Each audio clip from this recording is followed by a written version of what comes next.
आप सुन रहे हैं आज तक रेडियो।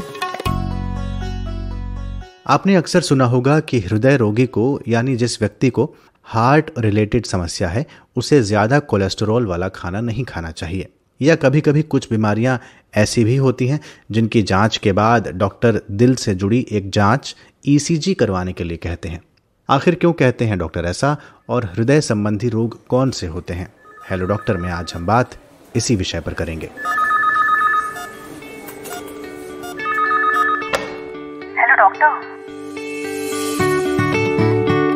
हेलो डॉक्टर, आज तक रेडियो की एक खास सीरीज है जिसमें हम आपकी हेल्थ से जुड़े हुए सवाल स्पेशलिस्ट डॉक्टरों से पूछते हैं और कुछ जानकारी, कुछ टिप्स आपके लिए लेकर आते हैं। नमस्कार, हेलो डॉक्टर के इस अंक में आपका स्वागत है। मैं हूं अंजुम शर्मा। क्या आप भी इस बात का ख्याल रखते हैं कि आपका दिल हेल्दी रहे और कुछ ऐसा ना खाएं जो आपको किसी समस्या की ओर ले जाए? अगर ऐसा है तो बहुत अच्छा है, लेकिन अगर आप जरा भी ढिलाई बरतते हैं तो सावधान हो जाइए, क्योंकि हृदय संबंधी रोगों में जरा सी चूक, जरा सी लापरवाही और जरा सी देरी खतरनाक हो सकती है। हृदय संबंधी रोगों को अंग्रेजी में कार्डियोवैस्कुलर डिजीज कहते हैं। आज इस विषय पर बात करने के लिए हमारे साथ हैं डॉक्टर उपेंद्र कौल। डॉक्टर उपेंद्र कौल देश के जाने माने कार्डियोलॉजिस्ट हैं। लगभग 40 सालों से हृदय संबंधी रोगों का इलाज कर रहे हैं। एम्स सहित कई अस्पतालों में वो प्रोफेसर रह चुके हैं। फिलहाल बत्रा हॉस्पिटल और मेडिकल रिसर्च सेंटर के अध्यक्ष हैं। मेडिकल क्षेत्र में अपनी सेवाओं के लिए भारत सरकार डॉक्टर उपेंद्र कौल को पद्मश्री से सम्मानित कर चुकी है। डॉक्टर उपेंद्र कौल, बहुत बहुत स्वागत है आपका हेलो डॉक्टर के इस अंक में। धन्यवाद। पहला सवाल मेरा यही होगा कि कार्डियोवैस्कुलर डिजीज जो होती हैं, इसमें जो कार्डियो शब्द का इस्तेमाल है, मतलब दिल से संबंधित बीमारियां, दिल से संबंधित, दिल से जुड़े हुए रोग, ये आम जनता के बीच में बहुत पॉपुलर है। गांव देहात में कोई कार्डियो का इस्तेमाल नहीं करता है शब्द का। हार्ट डिजीज या दिल से जुड़ी हुई बीमारियों का इस्तेमाल करते हैं। ये जो कार्डियो शब्द है, एक तो इसका मुझे महत्व समझाइएगा कि ये कार्डियो शब्द का इस्तेमाल हम लोग क्यों करते हैं, और ये कार्डियोवैस्कुलर डिजीज होती क्या है? ऐसा है कि कार्डियोवैस्कुलर का मतलब होता है, कार्डियो मीन्स हार्ट, दिल, वैस्कुलर मीन्स जो दिल से धमनियां निकल रही हैं, आर्टरीज निकल रही हैं, वैस्कुलर। सो कार्डियोवैस्कुलर कंबाइन करके दिल और दिल से निकली हुई बड़ी और छोटी धमनियों की बीमारी को कार्डियोवैस्कुलर डिजीज कहते हैं।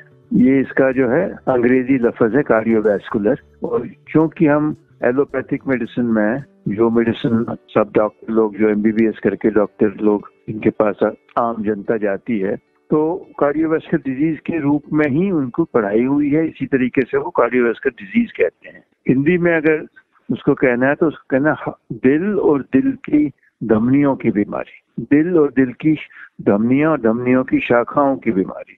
तो दोनों जो वर्ड्स हैं, जो लफ्ज है हिंदी और इंग्लिश के, वो एक ही मतलब देते हैं। तो इस मतलब यही है इसका कि कार्डियोवैस्कुलर डिजीज क्या होती है। तो कार्डियोवैस्कुलर डिजीज कई तरह की होती है। हार्ट जो है कई तरीके से इफेक्ट हो सकता है। जो कॉमनेस्ट डिजीज है आजकल जब हम देखते हैं, अगर सारी उम्र के लोगों को कंबाइन किया जाए तो है हार्ट अटैक की बीमारी, एंजाइना की बीमारी, जिसमें कि दिल की धमनियां जो हैं, दिल की जो आर्टरीज हैं, जो दिल को आर्टरीज खुराक पहुंचाती हैं, 3 कॉर्नरी आर्टरीज होती हैं। लेफ्ट कॉर्नरी आर्टरी जिसकी 2 डिविजन्स होती हैं, लेफ्ट एंटीरियर डिसेंडिंग, सर्कमफ्लेक्स, और राइट आर्टरी होती है। उनकी आर्टरी अगर एकदम से ब्लॉक हो जाए, उसमें खून का प्रवाह एकदम से रुक जाए, क्लॉट बन के, यूजुअली खून का थक्का जिसको हिंदी में कहते हैं, या खून जम जाए वहां पे, तो उस एरिया को एकदम से खून पहुंचना बंद हो जाता है और उससे उस एरिया का हार्ट अटैक होता है। अगर वो बहुत ही इम्पोर्टेंट आर्टरी है तो बहुत बड़ा अटैक होता है। अगर आर्टरी शुरू में उसका ब्लॉक हुआ हो, जहाँ से शुरू ही हो रही है, जहाँ से कि उसकी ब्रांचें निकलनी है, तो बहुत बड़ा अटैक होता है। अगर वही आर्टरी आगे चल के, जबकि कई इसकी ब्रांचें निकल चुकी हैं, वहां पे बंद हो, तो हार्ट अटैक उतना बड़ा नहीं होता। और कई आर्टरियों में पूरा ब्लॉक नहीं होता, इनकम्प्लीट ब्लॉक होता है, 90% ब्लॉक होता है, लेकिन जो ब्लॉक होता है अल्सरेटेड होता है। उसकी वजह से भी दिल की नाड़ियों में प्रॉब्लम आती है, उसको अनस्टेबल एंजाइना कहते हैं। वो दूसरे किस्म का हार्ट अटैक होता है। तो ये सबसे कॉमन हार्ट की बीमारी है अगर सारी उम्र को, सारी एजेस को कंबाइन किया जाए। लेकिन अगर हमें बचपन में देखा जाए कि शुरुआत है, पहले 2-4 साल के अंदर अगर देखा जाए तो फिर पैदाइशी डिफेक्ट होते हैं हार्ट के। किसी के हार्ट में छेद होता है, पैदाइशी छेद होता है, वो हार्ट के नीचे वाले हिस्से में हो तो उसको वेंट्रिकुलर सेप्टल डिफेक्ट कहते हैं, ऊपर वाले हिस्से में हो तो उसको एट्रियल सेप्टल डिफेक्ट कहते हैं, या कुछ एबनॉर्मल कनेक्शन हो, दो नसों में आपस में कनेक्शन हो रहा हो, तो वो भी एक रिलेटिवली कॉमन प्रॉब्लम है, बट पैदाइशी PDA होता है, पेटेंट डक्टस आर्टेरियोसिस। ठीक। तो ये मैं कुछ एग्जांपल्स दे रहा हूँ समझाने के लिए। फिर एक होती है दिल की बीमारी जो कि गठिया से संबंधित होती है। अच्छा। जो कि हमारे देश में देखी जाती थी काफी और अभी भी देखी जाती है। उसको कहते हैं रूमेटिक हार्ट डिजीज। उसका जो है लिंक सोर थ्रोट से होता है, गला खराब होने से। एक किस्म के बैक्टीरिया जिसको कि स्ट्रेप्टोकोकस कहते हैं, उसके एक किस्म की बैक्टीरिया के इन्फेक्शन से कुछ सूजन आती है हार्ट में, और वो कई जगह की सूजन ठीक हो जाती है, लेकिन हार्ट के जो वेल्व्स होते हैं, जो इनके अंदर वेल्व होते हैं, वो थिक हो जाते हैं और फिर परमानेंटली थिक रहते हैं, लीक करना शुरू करते हैं। उस टाइम तो जोड़ों में भी तकलीफ होती है। तभी मैंने कहा गठिया से संबंधित जोड़ तो ठीक हो जाते हैं 4 हफ्ते में, 6 हफ्ते में, उनमें कोई कसर नहीं रह जाती। तभी इसको अंग्रेजी में कहते हैं that rheumatic fever लिक्स the joints को सिर्फ चाटता है, हार्ट को बाइट करता है। लिक्स the joints but bytes the heart. तो उससे वेल्व खराब हो जाते हैं, और अगर काफी खराब हो तो उसमें आगे चल के ऑपरेशन करना पड़ता है, या सिर्फ तंग हो तो बैलूनिंग से ठीक करते हैं। ये तीसरी किस्म की बीमारी है। एक चौथी किस्म की बीमारी है जो को कहते हैं कार्डियोमायोपैथी। वो भी बहुत अनकॉमन नहीं है, यूजुअली थोड़ी बुजुर्गों में या 30-40 साल के बाद होती है, जबकि दिल की धमनियां भी ठीक हैं, मरीज को BP की बीमारी भी नहीं थी, वेल्व की बीमारी भी नहीं है, लेकिन हार्ट का मसल कमजोर हो जाता है। वो सूजन से होता है, किसी वायरल इन्फेक्शन से हो सकता है, कईयों को बहुत ज्यादा अल्कोहल पीने से होता है, कईयों को कॉज नहीं पता, इडियोपैथिक जिसको कहते हैं कि पता ही नहीं है, तो उसको कार्डियोमायोपैथी कहते हैं। तो ये सारांश में ये है हार्ट डिजीज के टाइप्स।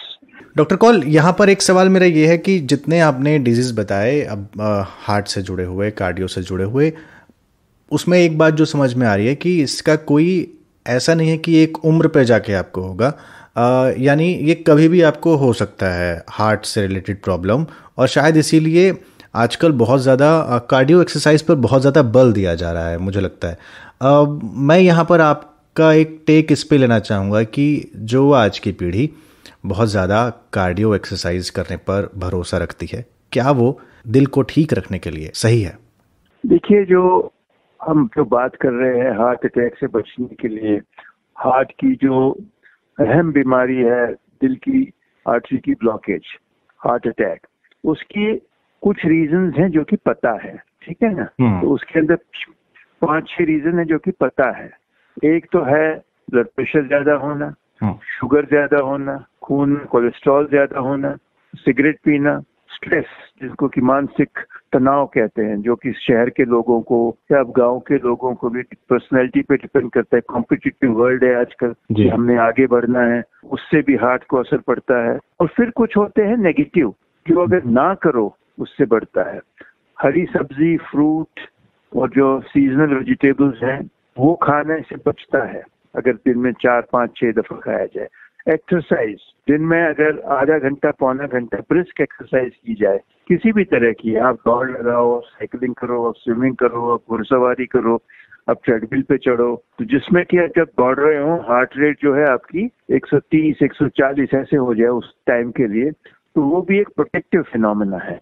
तो उसको सिर्फ आइसोलेटेड में लेके अगर कहें कि हम सिर्फ दौड़ लगाएंगे और हमें हार्ट अटैक नहीं होगा, तो कुछ हद तक तो ठीक है, लेकिन उसके साथ और बहुत ज्यादा फैक्टर्स हैं कि अगर वो खाना जो है कि ये फास्ट फूड खाता रहे और घी, मक्खन, अंडे ये चीज खाता रहे, कोलेस्ट्रॉल बढ़ा रहे, उसका ब्लड प्रेशर ना नपवाए कि ब्लड प्रेशर उसका ज्यादा है, शुगर ना नपवाए, तो सिर्फ एक्सरसाइज से तो फिर इतना बेनिफिट नहीं आने वाला। हालांकि जो एक्सरसाइज करते हैं उनको शुगर की बीमारी भी पोस्टपोन होती है, और शुगर की बीमारी है तो दवाई की आवश्यकता कम होती है।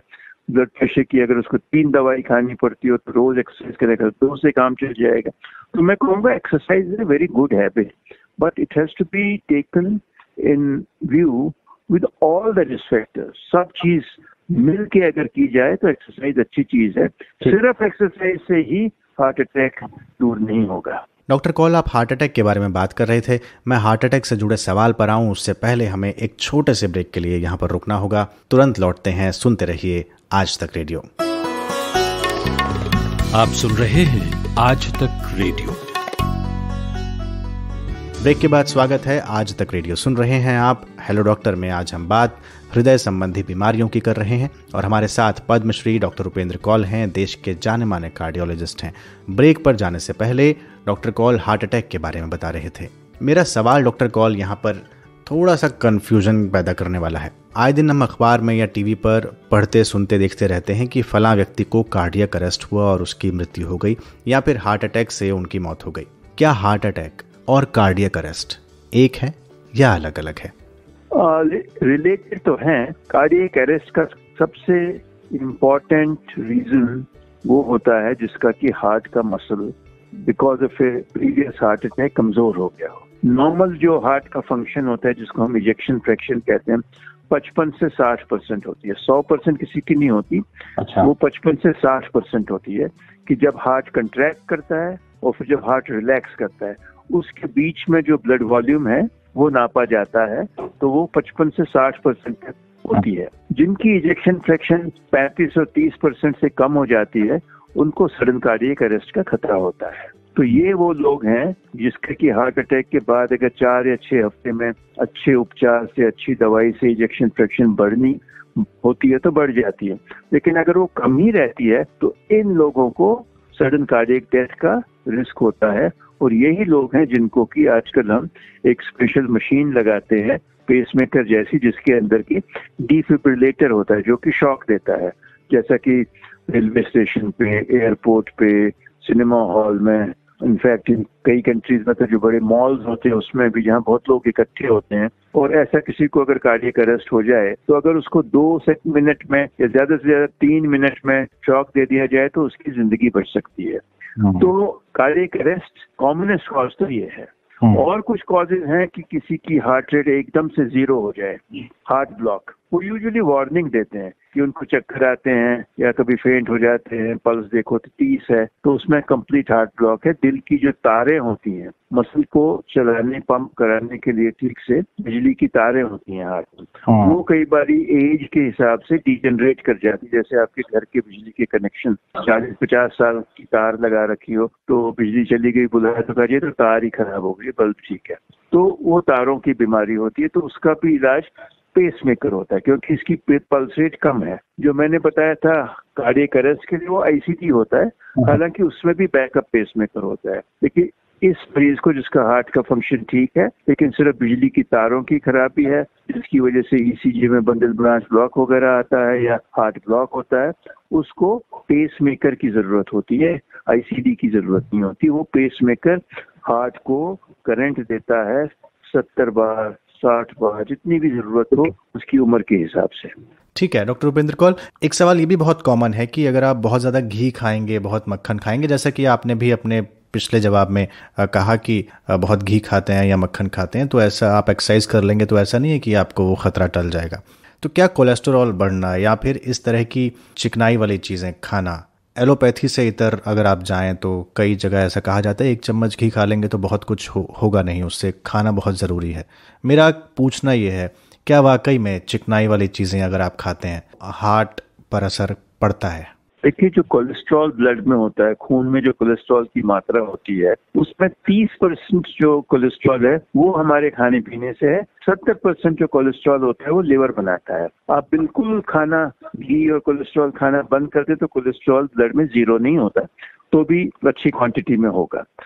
अब जिनको की कोलेस्ट्रॉल ब्लड में बहुत ज्यादा हो जाए और अगर उसको कोई हार्ट की प्रॉब्लम नहीं है तो हम कहते हैं उसमें एक एलडीएल कोलेस्ट्रॉल होता है, जिसको कि हम कहते हैं बैड कोलेस्ट्रॉल, खराब कोलेस्ट्रॉल। वो उसकी मात्रा जो है, हम समझते हैं कि हिंदुस्तानियों में जिनको कि हार्ट अटैक की जो है प्रीडिस्पोजिशन थोड़ी ज्यादा होती है कई वजहों से, तो उनमें एलडीएल कोलेस्ट्रॉल 100 से कम होना चाहिए। और जिनको एक बारी हार्ट अटैक हो चुका है, एंजियोप्लास्टी हो गई है, बाईपास सर्जरी हो गई है एंटेना के लिए, उनका हम कहते हैं कम से कम 70 से कम होना चाहिए। और आजकल तो हम ये भी कहते हैं कि 50 से कम होना चाहिए। तो वो जो है उतना कम कोलेस्ट्रॉल जो है, खाने पीने तो परहेज करना ही चाहिए, लेकिन उसके अलावा उनको दवाई खानी पड़ती है, जिसको कि बहुत कॉमनली अवेलेबल दवाई है statin group of drugs, atorvastatin, rosuvastatin. तो वो जो है ब्लड कोलेस्ट्रॉल को 30% 40% कम कर देते हैं। तो घी, 1 चम्मच घी खाने से तो मुझे नहीं लगता कुछ ऐसी बहुत कोई कयामत आने वाली है।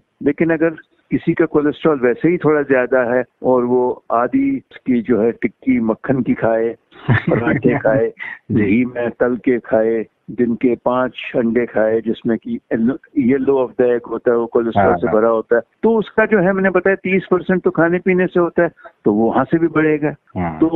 तो इसलिए exercise, diet which is low in cholesterol, zero cholesterol कोई नहीं कह रहा, लो इन cholesterol combined with regular exercise and other good habits which I already told you, leafy vegetables, checking your blood pressure, keeping it below 130/80, 140/80, keeping your blood sugar within normal limits। तो ये चीजें अगर हर साल में एक बार कर ली जाए, जिसको कि कहते हैं चेकअप करा लो, ये सिंपल चेकअप है, तो उससे पता चल जाता है कि किस व्यक्ति को आगे प्रॉब्लम आने का चांस ज्यादा है। और आजकल हमारे पास मुफीद दवाइयाँ हैं, मेजर्स हैं, साइंस बढ़ गई है काफी, तो वो चीज मैं उन्हीं दवाइयों पर डॉक्टर जी मैं उन्हीं दवाइयों पर आ रहा हूँ। जिस तरह आपने बोला कि इजीली अवेलेबल हैं दवाइयाँ, आप ले सकते हैं, तो क्या बिना डॉक्टर को दिखाए ओवर द काउंटर ड्रग लेना क्या सेहत के लिए सही है?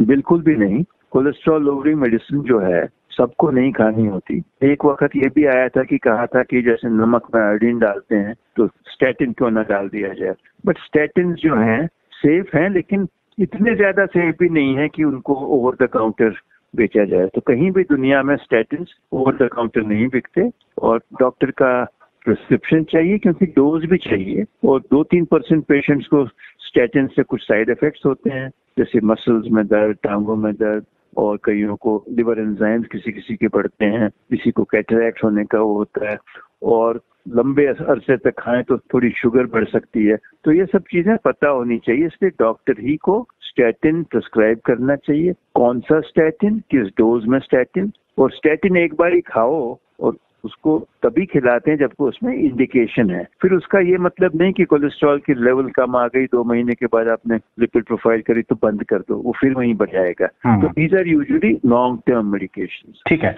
एक लोग कहते हैं कि एक इम्पोर्टेंट जवाब मैं दूंगा, क्योंकि इसका काफी मिथ है कि एक गोली एस्पिरिन की खा ली जाए तो कल्याण हो जाता है, ठीक हो जाता है, लेकिन इसके काफी रिसर्च हो चुकी है। Aspirin is a very useful drug only for people जिनको कि एक बार हार्ट अटैक हो चुका है, एंजियोप्लास्टी हुई है, बाईपास सर्जरी हुई है। लेकिन जिसको ये चीजें नहीं हुई हैं उसमें एस्पिरिन से फायदा कुछ नहीं, थोड़ा नुकसान हो सकता है ब्लीडिंग का। So aspirin is not meant for all. मैं एस्पिरिन की बात करने जा रहा था, आपने जवाब दे दिया, बहुत शुक्रिया उस चीज़ का डॉक्टर।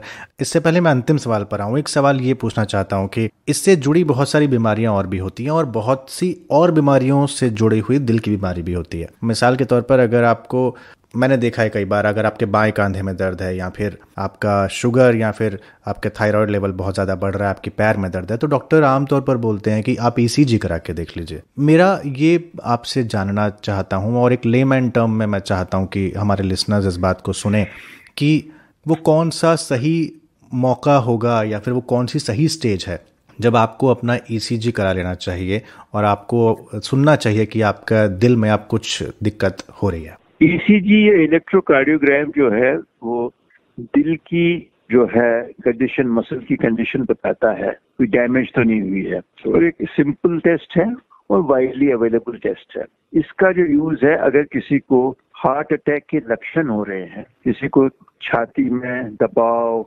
अचानक से सांस फूलना, अचानक से एकदम से धड़कन बढ़ गई और उसके बाद पसीने आ रहे हैं, उल्टियां आ रही हैं बेवजह, साथ में उसको घुटन हो रही है, तो ये हार्ट अटैक के लक्षण होते हैं। और इसमें अगर डायग्नोसिस जल्दी से जल्दी किया जाए तो मरीज के, उस इंसान के बचने का चांस बड़ा अच्छा रहता है। तो उसको तुरंत ईसीजी करा लेना चाहिए, बिना उसके पहले डॉक्टर के जाए से पहले भी अगर वो ईसीजी करा ले तो डॉक्टर को मदद मिलेगी, क्योंकि ईसीजी हो चुका है।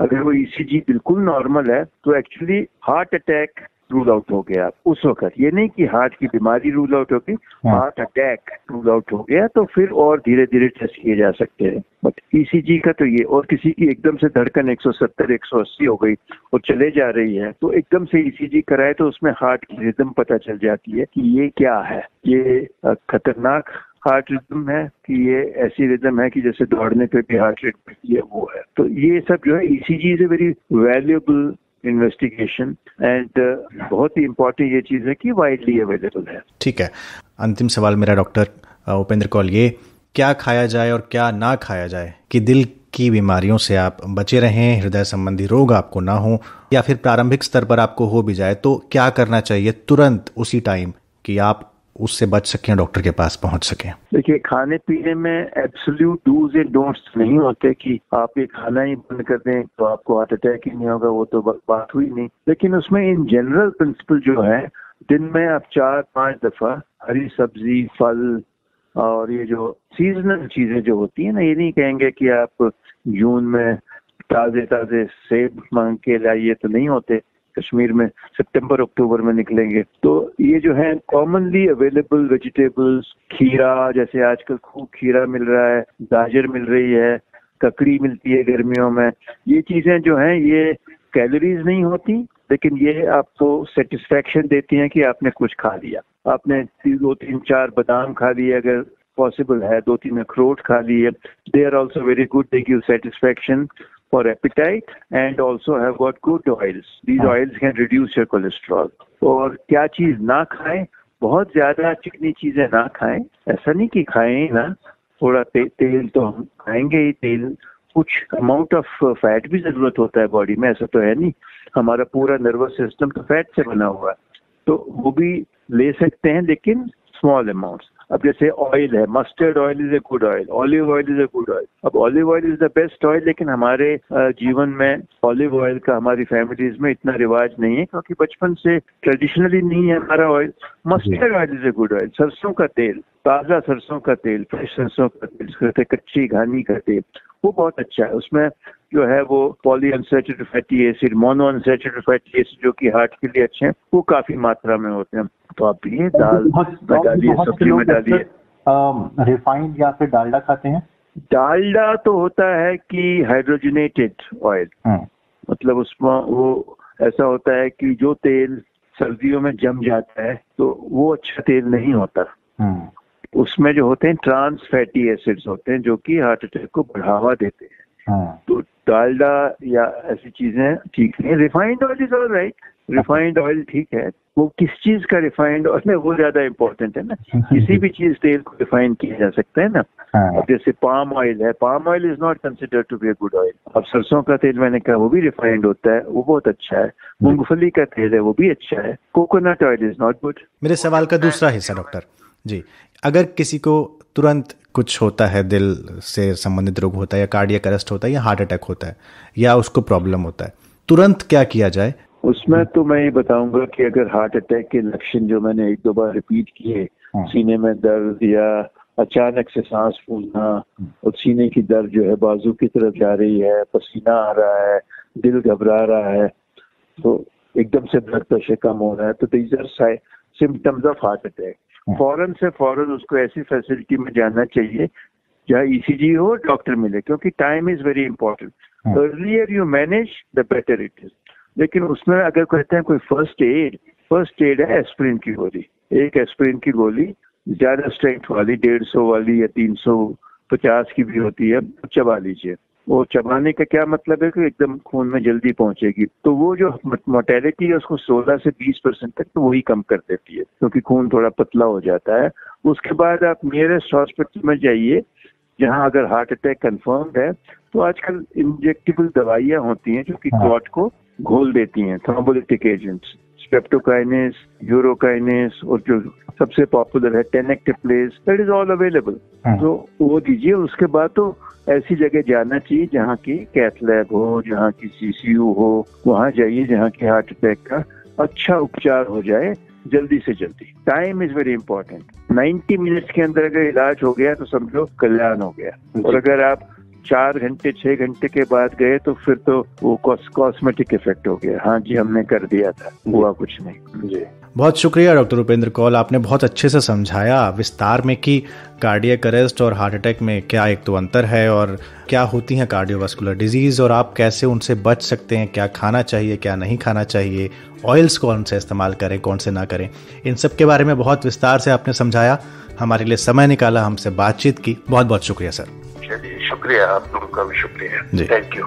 तो ये था आज का हेलो डॉक्टर, जिसमें हमने कार्डियक डिजीज यानी दिल से जुड़ी बीमारियों की बात की। आपको हमारा ये अंक कैसा लगा? आप अपना फीडबैक हमें ईमेल कर सकते हैं। हमारा ईमेल पता है radio@aajtak.com। आप भी अगर डॉक्टर से कुछ सवाल पूछना चाहते हैं या किसी विषय पर आप चाहते हैं कि हम चर्चा करें तो वो भी हमें लिखकर जरूर भेजिए अपने नाम और पते के साथ। अगले मंगलवार फिर से हाजिर होंगे आपकी हेल्थ से जुड़े नए सवालों और उनके जवाबों के साथ। तब तक के लिए मुझे यानी अंजुम शर्मा को दीजिए इजाजत और अपनी सेहत का ख्याल रखिए। नमस्कार।